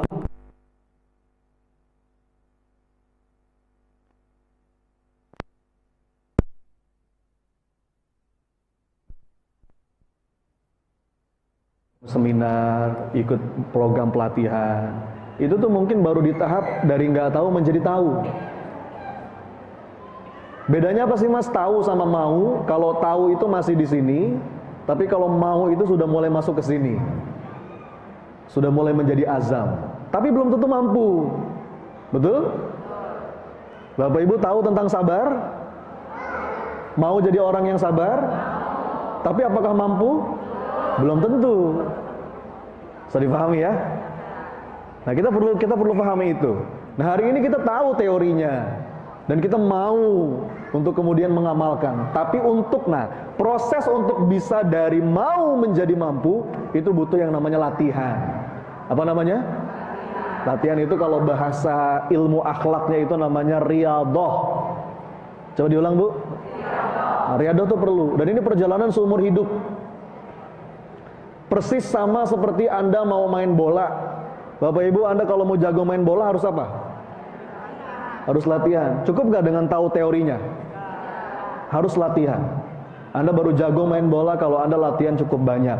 Anda baru jago masak kalau Anda memang cukup banyak latihan masak. Anda jago ngomong kalau Anda cukup banyak latihan ngomong. Sama, persis seperti itu. Kita bisa tawakal, kita bisa menghilangkan cemas, kita bisa menghadirkan ikhlas. Itu kalau kita cukup sering latihan. Ya, maka pentingnya secara sadar kita punya komitmen untuk melatih diri. Untuk bisa ikhlas misalkan, setiap kali mau beramal dengan penuh kesadaran, kita tetapkan tekad di hati. Ya Allah, hamba lakuin ini karenamu ya Allah. Nanti yang namanya latihan Bapak Ibu pasti ada gagalnya, betul ya?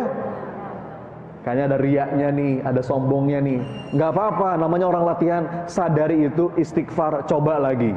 Sama Bu, tawakal juga sama. Jadi latih diri untuk berserah kepada Allah. Dalam latihan itu kita masih suka cemas, terus berproses. Dan ini proses seumur hidup. Tapi yang paling penting yang ingin saya garis bawahi adalah perlunya kita punya kesadaran untuk menempa dan melatih diri. Jadi nggak cukup dengan ikut kajian. Itu poin saya. Beberapa orang merasa habis ikut kajian lalu merasa seakan-akan cukup lah mas. Enggak. Ini baru tahap 1. Semangat kita menuntut ilmu harus bersamaan dengan semangat mengamalkan dan melatih apa yang sudah kita tahu. Bisa dipahami ya Bu? Nah itu. Jadi teruslah ikut kajian, terus belajar, tapi juga ada mekanisme praktek dan amal soleh yang kita tekadkan di hati, gitu ya. Itu yang pertama. Kemudian yang kedua tadi ya. Yang pertama tadi tentang ayah dan anak. Secara garis besar Bapak Ibu, intinya apa-apa yang menjadi tanggung jawab kita, kalau memang tidak kita penuhi, maka itu akan terus ke bawah sampai yaumul hisab. Jadi bapak sama anak, tanggung jawabnya apa? Tanggung jawab orang tua kepada anaknya, mendidik anaknya supaya anak itu faham betul tentang kewajiban berhijab misalkan. Anak itu faham betul tentang keutamaan menutup aurat. Jadi itu kewajiban orang tua kepada anaknya. Kalau itu nggak dipenuhi, maka orang tua akan memikul tanggung jawab. Lain halnya kalau orang tua itu sudah berdakwah, ya, sudah menyampaikan dengan baik, karena pada akhirnya hidayah itu bukan di tangan kita. Betul ya Bapak Ibu? Nabi aja nggak bisa memberikan hidayah kepada orang yang dia cintai. Makanya ayatnya apa? Innaka la tahdi man ahbabta walakinallaha yahdi may yasha. Nabi siapa Bapak Ibu yang nggak bisa mengubah anaknya? Nabi Nuh alaihissalam. Nabi siapa yang nggak bisa mengubah istrinya? Nabi Lut alaihissalam. Nabi siapa yang nggak bisa mengubah ayahnya? Nabi Ibrahim alaihissalam. Wanita solehah siapa yang nggak bisa mengubah suaminya? Siti Asiyah, istrinya Fir'aun. Nabi siapa yang nggak bisa mengubah pamannya? Rasulullah Muhammad SAW. Frame besarnya itu. Kita nggak bisa, Bu. Ibu bisa nggak ngasih hidayah kepada suami? Suami bisa nggak ngasih hidayah kepada istri? Kita bisa nggak ngasih hidayah kepada anak? Nggak bisa. Hidayah itu di luar kendali kita. Tapi ada yang dalam kendali kita. Apa yang dalam kendali kita? Ubah diri kita. Solehkan diri kita. Kalau dalam konteks hubungan orang tua dengan anak, tanggung jawab kita adalah mendidik anak dengan didikan terbaik. Menempatkan anak di tempat sekolah yang terbaik. Mencari lingkungan anak, cari teman-teman yang terbaik. Sampaikan. Makanya dalam pendidikan itu kan ada prosesnya. Di 7 tahun pertama kita kasih berbagai macam kemudahan. 7 tahun kedua betul-betul kita didik sebagaimana tawanan. Keras. 7 tahun kedua. Nanti 7 tahun ketiga kita jadi sahabat. Jadi yang akan dimintakan pertanggungjawaban itu adalah seberapa sungguh-sungguh kita menjalankan amanah tanggung jawab kita sebagai orang tua. Ya, itu di situ wilayah kita. Perkara nanti ternyata kita sudah berusaha yang terbaik, tapi kok sepertinya Mas suami saya belum mau berubah, istri saya belum mau berubah, anak saya belum mau berubah, itu udah wilayahnya Allah. Kita bungkus dengan doa. Ya Allah lembutkan hatinya, gitu ya. Tapi tanggung jawab kita untuk menyampaikan itu akan dimintakan pertanggungjawabannya di sisi Allah. Kemudian yang ketiga tadi, jadi toleransi itu saya rasa ini perlu bahasan panjang ya. Tapi betul dalam beberapa hal, dalam muamalah, nah ini penting nih. Kadang-kadang kita nggak bisa membedakan mana bab akidah, mana bab muamalah. Dan mohon maaf gitu ya, saya harus sampaikan. Kadang-kadang karena kita tuh terlalu semangat baru ngaji, baru tahu 1-2 ilmu, tapi dengan semangat itu kita menyampaikan pada tempat yang kurang tepat. Ya. Jadi ini jadi muhasabah juga, Bu, ya. Ini buat semuanya, termasuk juga buat saya. Ini yang bikin ukhuwah di antara umat itu rusak. Baru kita sampai pada satu bahasan halal haram, akhirnya ngelihat orang dikit-dikit haram, dikit-dikit haram, dikit-dikit haram. Betul nggak apa yang dia sampaikan? Mungkin betul. Makanya dalam dakwah itu ada namanya fikih dakwah. Fikih dakwah itu bukan hanya betul, tapi caranya pun harus tepat. Gitu ya. Dalam hal toleransi saya sepakat. Ada beberapa hal yang itu nggak bisa. Jadi toleransi itu kan dari kata tolerare. Jadi toleransi itu kita punya prinsip. Kita punya prinsip dulu. Nah kemudian kayak karet itu bisa kita tarik dalam beberapa hal. Tapi ada batasannya. Karena kalau batasannya kelewat batas jadi putus. Bukan pilarnya yang digeser, enggak. Enggak apa-apa, Bu. Kita punya keyakinan yang kita yakini. Ini keyakinan saya. Ya. Saat kita ada perbedaan dengan orang lain, nggak apa-apa, kita sikapi perbedaan itu dengan bijak. Karena jangan sampai atas nama menegakkan yang wajib, kita malah melakukan yang haram. Apa itu yang haram? Merusak ukhuwah. Ya, jadi ada batasannya. Kalau kita belum layak, belum pada kapasitas untuk menyampaikan itu, jangan sampaikan. Atau jangan sampaikan di depan publik. Makanya mengkritisi orang itu kadang-kadang harus bijak betul. Para ulama itu ngajarin kalau kita mau ngingetin orang, Bapak Ibu, gimana cara ngingetinnya? Hah? Sembunyi-sembunyi. Ini misalkan nih ya, saya punya salah nih. Saya punya salah. Yang mana? Bagaimana cara ngingetinnya? Yang paling baik? Diajak ke ruang tertutup gitu ya. Mas Soni, tadi Mas Soni salah. Tadi Mas Soni ngomong begini, itu tadi ayatnya salah. Nah, gitu. Para ulama ngajarin kayak gitu, Bu. Bagaimana kita mengkoreksi orang itu karena itu yang akan menyentuh hati. Dan orang yang dinasihati pun akan merasa dihargai dan akhirnya berubah. bukan mengkoreksi orang itu di depan umum. Hati-hati Bu, nggak boleh kita. Itu namanya mempermalukan orang. Ya, nah dalam konteks yang tadi itu jadi evaluasi kita. Nggak apa-apa kita boleh menyampaikan apapun jadi keyakinan kita. Tapi poin saya begini ya, jangan jadikan sosial media itu untuk saling menyinggung satu sama lain, apalagi untuk curhat. Ya. Jadi pada batasannya kita memaklumi, nggak apa-apa Bu sampaikan ini keyakinan saya dan beranilah minta maaf. Kadang-kadang kita perlu mengalah untuk manfaat yang lebih besar. Ya, kita perlu menimbang sesuatu kalau kita teruskan jadi mudorot, ukhuwah rusak, tapi tanpa perlu harus menggeser keyakinan kita. Gitu ya. Kita punya keyakinan, tapi kita menghargai perbedaan pendapat. Karena ini sudah tuntas dibahas oleh para ulama. Sudah tuntas Bu.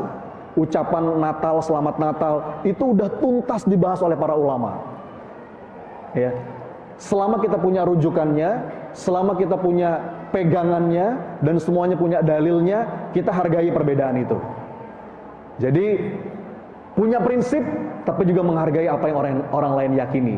Dengan hati yang penuh cinta. Kalau menurut saya Bapak Ibu, di antara yang membuat ukhuwah itu bermasalah karena kurangnya cinta.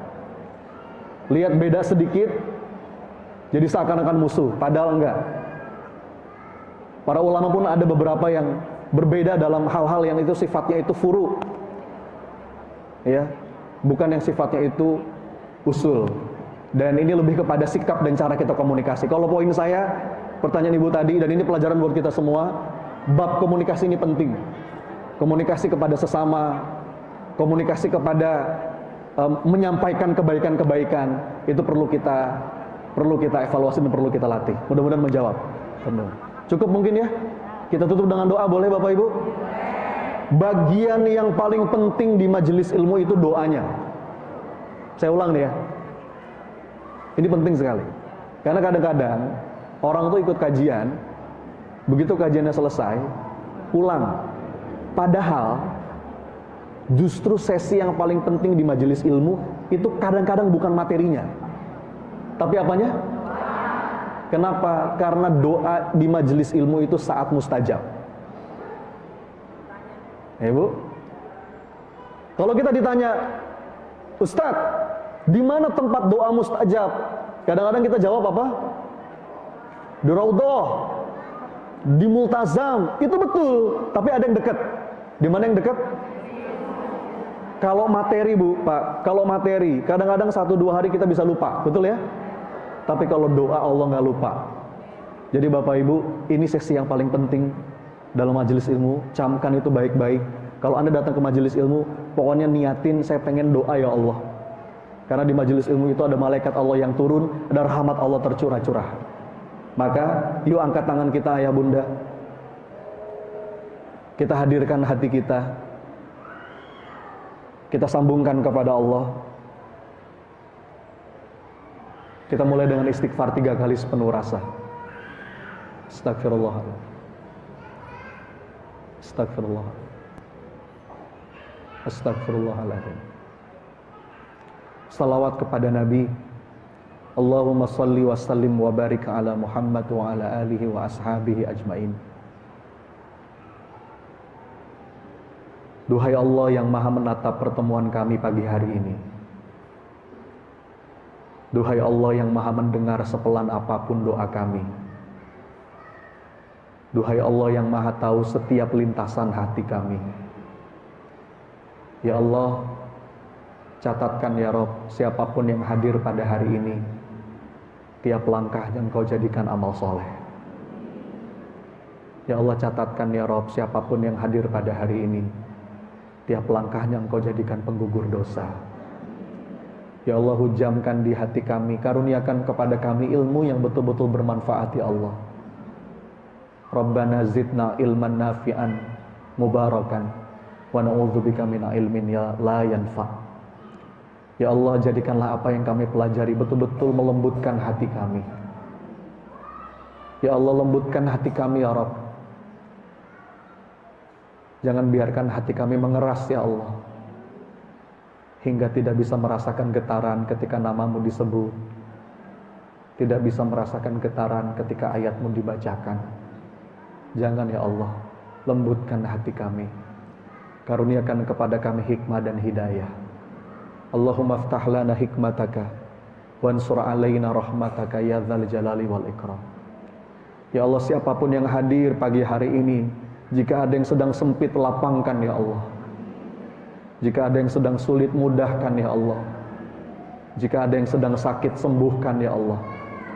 Ya Allah, undang kami semua yang ada di sini ya Rabb, untuk bisa bersujud langsung di depan Ka'bah-Mu ya Allah. Untuk bisa merasakan nikmatnya sujud di masjid Nabi-Mu ya Allah. Merasakan wukuf di Arafah-Mu ya Allah. Bapak Ibu, saya berikan kesempatan, silakan doa masing-masing. Minta apapun yang baik-baik, saya aminkan. Silakan. Amin ya Allah. Amin ya Allah. Silakan Bapak Ibu. Saat ini adalah saat mustajabnya doa insya Allah. Kata Rasulullah, majelis ilmu adalah saat mustajabnya doa.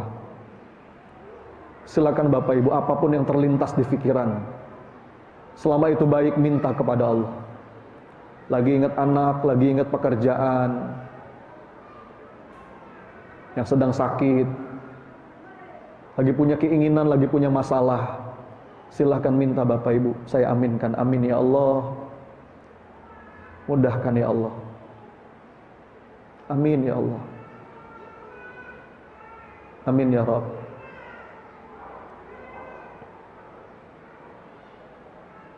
Allahumma inna nas'aluka taubatan nasuha wa taubatan qablal maut.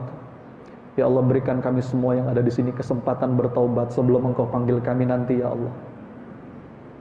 Allahumma inna nas'aluka al-husnil khatimah wa na'udzubika min su'il khatimah.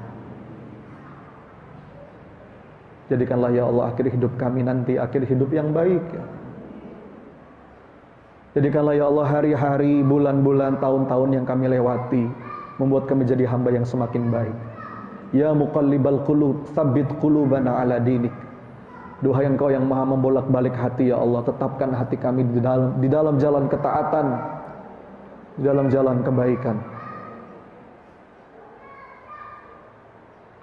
Rabbana zalamna anfusana wa illam taghfir lana wa tarhamna lanakunanna minal khasirin. Ya Allah, tuntun tiap langkah kami, berikan petunjuk terbaik dari-Mu ya Allah. Allahumma inna nas'alukal huda wat tuqa wal afafa wal ghina. Rabbana atina min ladunka rahmah wa hayyi' lana min amrina rasyada.